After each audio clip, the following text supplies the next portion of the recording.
नमस्कार दोस्तों। तो आपको स्वागत है सीजीएस यानी कि कॉम्पिटिटिव ग्लोबल स्टडीज में। तो जैसा कि मेरे दोस्तों आप लोगों के लिए लगातार मैं वीडियो ला रहा हूं और एक सूचना मैं दे देना चाहता हूं कि आने वाला एग्जाम में जैसे बीपीएससी में देखिएगा कि 26 जुलाई को एग्जाम होने वाला है और आपका ये ईडीओ का एग्जाम होने वाला है 14 अप्रैल से। तो इसमें जो हम पढ़ा रहे हैं बिहार स्पेशल से, तो करीब करीब ज्यादा करके क्वेश्चन मैं चाह रहा हूं कि इस जो हमारा वीडियो है उससे जो क्वेश्चन आने वाला है उसमें टच करें। बिहार स्पेशल से जो क्वेश्चन आती है बिहार के गवर्नमेंट नौकरियों के लिए, तो उसमें हमारा क्वेश्चन ज्यादा से ज्यादा टच करे यानी कि मिले। तो जैसा कि अभी हम पढ़ा रहे थे पिछला वीडियो में नदियां के बारे में, बिहार की नदियां के बारे में, और मैं पढ़ा चुका था वहां तक बूढ़ी गंडक तक मैं पढ़ा दिया हूँ, जैसे घाघरा नदी, गंडक नदी और बूढ़ी गंडक तक। तो फिर उसके बाद अब आगे आते हैं आगे वाली नदियों पर। तो पहले यहाँ लिख लीजिए बिहार स्पेशल, ठीक है, बिहार स्पेशल टॉपिक। उसके बाद देखिए यहाँ लिखिए बिहार की नदियां। टॉपिक क्या था? बिहार की नदियां। देखिए और एक ध्यान दीजिए कि जैसे हम लोग कहाँ तक पढ़ लिए थे, बूढ़ी गंडक तक पढ़ लिए थे। तो बूढ़ी गंडक के बाद जैसे हिमालय नदियां में हम लोग कहाँ तक पढ़ लिए थे, घाघरा का पढ़ लिए थे, गंडक और बूढ़ी गंडक। अब देखिएगा कि बूढ़ी गंडक के बाद एक नदी आता है कमला। कौन सा नदी? हाँ, बूढ़ी गंडक के बाद बागमती तक पढ़ लिए थे, कमला नदी, बागमती। बागमती जो कि हम बताए थे कि बागमती नदी जो है से सहायक है किसका? ये आपका बूढ़ी गंडक का। और बूढ़ी गंडक के पास जाकर के मिल कहाँ रहा था? तो मिल रहा था आपका, कहाँ मिल रहा था? बेगूसराय के पास जाकर मिल रहा था। चलिए, तो कमला नदी है ये। जैसे कमला नदी के बारे में जब पढ़ते हैं हम लोग, तो कमला नदी जो आती है ये आती है आपका हिमालय से, और हिमालय से जो आती है वो कहां से आती है? तो महाभारत श्रेणी है। कौन सा श्रेणी है? महाभारत श्रेणी। और महाभारत श्रेणी से एंट्री करती है और कहां पे एंट्री करती है? कौन सा डिस्ट्रिक्ट में? तो मधुबनी में करती है। ध्यान रखिएगा कहां करती है? तो मधुबनी। तो देखिए कमला जो है कहां एंट्री कर रही है? मधुबनी में कर रही है। हिमालय से हिमालय के महाभारत श्रेणी से आती है, मधुबनी में एंट्री करती है। और देखो मधुबनी में एंट्री कर रही है। देखिए कमला जो नदी है किसका सहायक नदी है? कोसी का। जब आगे हम लोग पढ़ेंगे कोसी नदी के बारे में, तो कोसी नदी का कौन? कोसी नदी का सहायक नदी कौन है? कमला नदी। सहायक नदी कौन है? कमला नदी। ठीक है, कमला नदी के बारे में ज्यादा नहीं पढ़ना रहता है, यही बस कमला नदी किसका सहायक नदी है? तो कोसी नदी का है। कमला एंट्री कहां से कर रहा है? तो मधुबनी से कर रहा है। देखिए एक चीज और इसमें है महत्वपूर्ण बात कि एक बगान नदी है, कमला और एक बगान नदी है। तो जब ये दोनों मिल जाती है नदी, मतलब दोनों एक दूसरे को मिल जाती है, तो इसको क्या बोलते हैं? कौन सा नदी? कमला बगान नदी बोलते हैं। कौन सा नदी बोलते हैं? कमला बगान नदी। कमला बगान नदी। तो ये ध्यान दीजिएगा, ठीक है। बस ज्यादा इसमें नहीं पढ़ना है, इतना ही पढ़ना है। अब ध्यान दीजिएगा कि कमला बगान नदी के बारे में पढ़ लिए। अब आने वाला आगे नदी कौन सा है? कोसी। देखिए कोसी नदी को माना जाता है क्या? शोक नदी कहते हैं। बिहार के शोक नदी कौन है? तो कोसी नदी। शोक नदी यहां लिख देते हैं ऐसे, बिहार की शोक नदी। शोक नदी कहा जाता है। बिहार की शोक नदी कहा जाता है किसको? कोसी नदी को। तो देखिए कोसी नदी कहां से आ रही है, तो ये देखना है। कोसी नदी आपका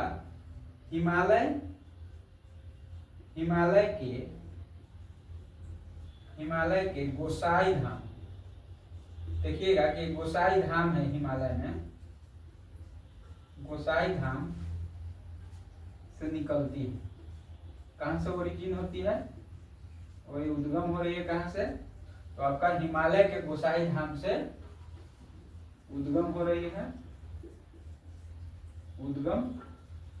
अब ध्यान दीजिए कि जब कोसी नदी हिमालय के गोसाई धाम से निकल रही है तो कोई सा जिला में तो आके एंट्री करेगी। तो एंट्री करती है कहां पे? तो एंट्री आपको करती है, देखिएगा कि सुपौल के पास एंट्री करती है। कहां? सुपौल के पास एंट्री कहां कर रही है? सुपौल के पास। अब सुपौल है तो सुपौल से तो लगातार आएगी नीचे में, क्योंकि उत्तरी जो हिमालय की नदी है तो उत्तरी, तो वहां से जब आ रही है तो आकर के गंगा जी में आएगी, गंगा नदी में। तो गंगा नदी में जब आ रही है तो सुपौल से जब आएगा नीचे तो आती है सहरसा के पास, और सहरसा से जब आगे बढ़ेगी तो मधेपुरा के पास, मधेपुरा। ऐसे ही होते होते कहा जाएगी? पूर्णिया में, पूर्णिया, और पूर्णिया से होते हुए कटिहार, और कटिहार के पास कुर्सेला एक जगह है। कौन सा जगह है? कुर्सेल, कुर्सेला एक जगह है, और यही कुर्सेला के पास आकर कहा मिल जाती है? गंगा नदी में मिल जाती है। कहा मिल जाती है? कुर्सेला में आकर गंगा नदी में मिल जाती है। समझे कि नहीं? तो कोसी नदी के बारे में हम लोग क्या जाने? तो कोसी नदी जो है, सबसे पहले कमला नदी के बारे में क्या जाने कि हिमालय के महाभारत श्रेणी से निकलती है और मधुबनी में आकर एंट्री करती है, प्रवेश करती है, मधुबनी जिला में एंट्री करती है। और उसके बाद जो कमला है किसका सहायक नदी है? कोसी का सहायक नदी है कमला। अब देखिए कमला और बगान से मिलकर कमला बगान नदी एक बन जाती है। अब आइए तो आगे तो कोसी नदी के, तो कोसी नदी देखते हैं कि बिहार की शोक नदी कहा जाता है, इसलिए कि यह जो उत्तरी मैदान है, तो उत्तरी मैदानी क्षेत्र में देखते हैं कि बहुत बाढ़ का जो स्थिति आता है, तो बाढ़ का स्थिति, बाढ़ लेकर के कौन आती है? कोसी नदी आती है। कोसी नदी बाढ़ लेकर के क्यों आ रही है? क्योंकि ये जो वहां से जो जल धाराएं आती है, जो एकदम पूरा स्पीड में जो आ रही है, तो इसका कोई लेवल नहीं है कि किधर की ओर जाएगा, कभी इधर तोड़ देगा, कभी इधर, मतलब एक विस्तृत रूप से नहीं आती है। ये एकदम पूरा स्पीड में आएगी और पूरा कब किधर मुड़ जाएगी कोई नहीं जानता है। कि रात में जब चलेगी तो इधर चल जाएगी, कभी इधर चल जाएगी। क्योंकि देखिए समझिए बात को, यहाँ ध्यान दीजिए कि जब हम नदी, अब मान के चलो ऊंचाई है, ये जस्ट हाइट पे है, यहाँ मान के चलो हाइट है। अब यहाँ से जो पानी निकल रहा है, अगर जलधारा बन करके आ रहा है, एकदम पूरा स्पीड में आ रहा है, तो स्पीड में आ रहा है, तो देखे होंगे आप लोग अगर गांव से हैं और देखे होंगे कि जब खेत में पानी पूरा भर जाता है, तो भरता है तो एक क्यारी बनाया जाता है, आरी, जिसको आरी के किनारे क्यारी रहता है, उसमें से जो पानी आते रहता है। तो जब पूरा स्पीड में और कहीं पानी भर जाता है तो ये वाला जो होता है से आरी तोड़ देता है और तोड़कर इस खेत में पानी चला जाता है। तो इसी तरह से कोसी नदी का जो स्पीड होता है, गति जो होता है, बहुत स्पीड में आता है। इसके कारण क्या है कि जो इसका आने वाला नदी का साइड में बांध वगैरह जो भी बने हुए हैं, तो वो तोड़ते हुए भर करके तोड़ देता है, तोड़ करके गांव में प्रवेश कर जाता है और पूरा बाढ़ में तब्दील कर देता है। ठीक है, तो इसलिए इसको शोक नदी कहा गया है। समझ गए? अब शोक नदी जो कोसी नदी है, तो शोक जो बनी, शोक नदी कहा जाता है इसको। तो कोसी नदी आई तो सबसे पहले कहा सुपौल से एंट्री करती है, सहरसा, मधेपुरा, पूर्णिया और कटिहार। कटिहार में कहाँ पे? कुर्सेला के पास आकर के क्या हो जाता है? गंगा नदी में आकर मिल जाती है। कंप्लीट हो गया। ये करीबन 200 कुछ किलोमीटर इसका 200 किलोमीटर की लंबाई में लमसम है। चलिए ध्यान दीजिए एक बात और। अब आगे देखिए,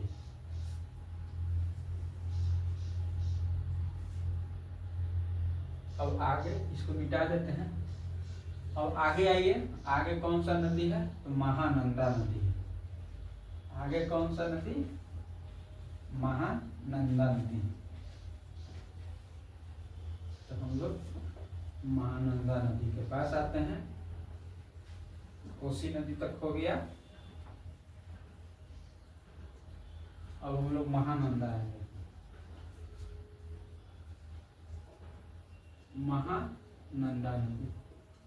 अब देखिए सबसे पहले ध्यान रखिएगा कि जैसे आप देखिएगा कि जो आपका घाघरा नदी आ रहा है तो सारण से आ रहा था, और गंडक नदी आ रहा था तो वेस्ट चंपारण से आ रहा था। तो कौन सा था? उत्तरी पश्चिमी नदी था। लेकिन जैसे इधर आइएगा तो ये जो है उत्तरी और पूर्वी नदी, उत्तरी और पूर्वी नदी जो है तो कौन सा है? महानंदा नदी ही है। सबसे पहले तो उत्तरी पूर्वी नदी है। अब ध्यान दीजिए कि ये जो कहां से रहा है? तो ये आ रहा है आपका, एक तो हिमालय से आ रहा है, हिमालय से आ रहा है, और दूसरी दार्जिलिंग होते हुए जो वेस्ट बंगाल का, जो पश्चिम बंगाल का है एक दार्जिलिंग,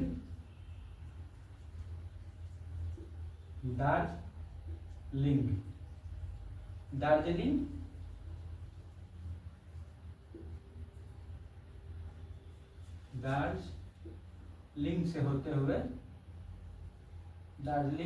हुए आ रहा है। और दार्जिलिंग से होते हुए आ रहा है तो कहाँ पे मिलेगा? एक किशनगंज। कहाँ पे? किशनगंज के पास।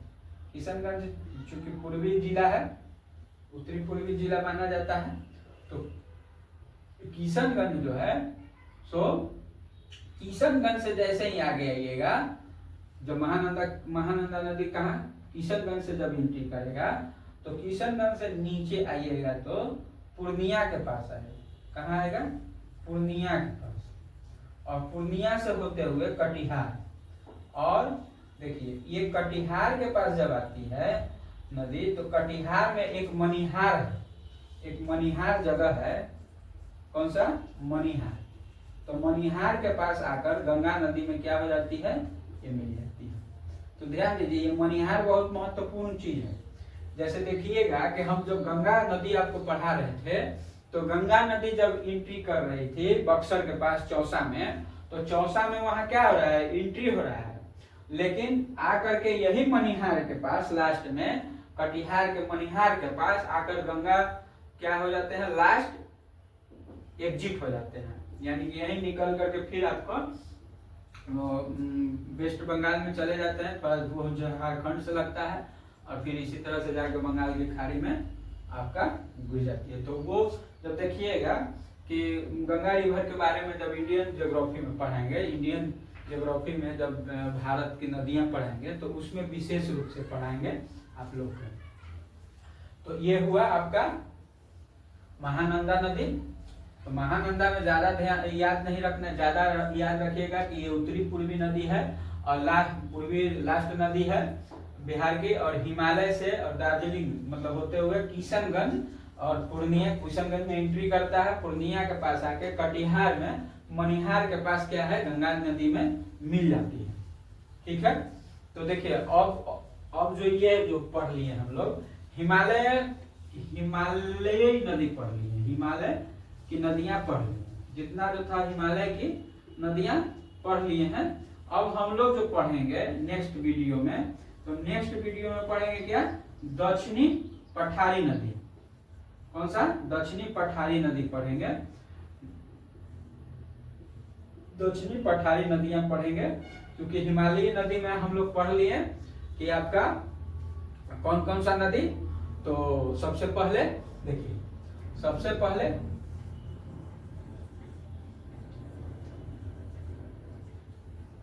ध्यान दीजिए, सबसे पहले हम लोग पढ़े सरयू नदी जो कि घाघरा नदी आया, घाघरा नदी से क्या पढ़े, फिर उसके बाद गंडक नदी आया, गंडक नदी से क्या पढ़े, फिर बूढ़ी गंडक आया, बूढ़ी गंडक से क्या, उसके बाद बागमती, बागमती के बाद कमला, कमला के बाद कोसी, कोसी के बाद महानंदा। तो महानंदा ये खत्म हो गया। ये था क्या, हिमालयी नदी, हिमालयी नदियां। और अब जो हम लोग नेक्स्ट वीडियो में पढ़ेंगे, क्या पढ़ेंगे, दक्षिणी पठार की नदी। कौन सा, दक्षिणी पठार की नदियां, दक्षिणी पठार की नदियां। और दक्षिणी पठार की नदियां में पढ़ेंगे कि देखिएगा यहाँ से कैमूर से ही एक कर्मनाशा नदी निकलती है, चूंकि बीच में एक गंगा जी है, बीच में कौन सा है, गंगा नदी है।